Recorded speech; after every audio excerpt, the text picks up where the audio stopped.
Oh, God. Okay.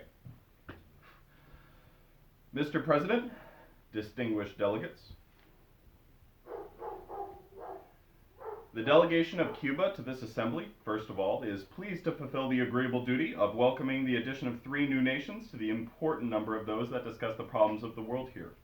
We therefore greet in the presence of their presidents and prime minister, the people of Zambia, Malta, and Malawi, and express the hope that from the onset of these countries will be added to the group of non-aligned countries that struggle against imperialism, colonialism, and neo-colonialism. How did this guy smoke? We also wish to convey our congratulations to the President of this Assembly, whose elevation to so high a post is of special significance since it reflects this newly historic and resounding triumph to the peoples of Africa, who up until recently were subject to the colonial system of imperialism.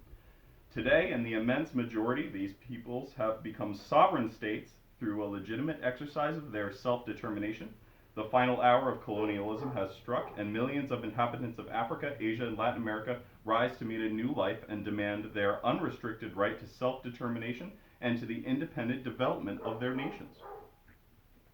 We wish you, Mr. President, the greatest success in the tasks entrusted to you by the member states. Cuba comes here to state its position on the most important points of controversy and will do so with a full sense of responsibility that the use of this rostrum implies, while at the same time fulfilling the unavoidable duty of speaking clearly and frankly.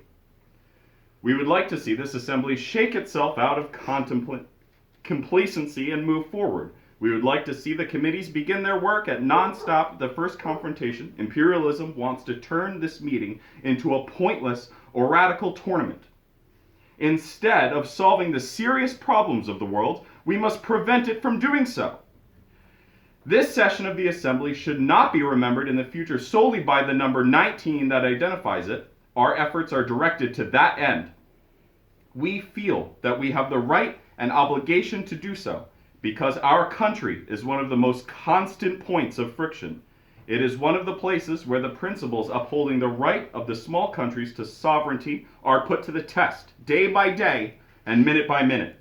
At the same time, our country is one of the trenches of freedom in the world, situated a few steps away from the United States of America's imperialism, showing by its actions, its daily example that in the present conditions of humanity, the people can liberate themselves and keep themselves free.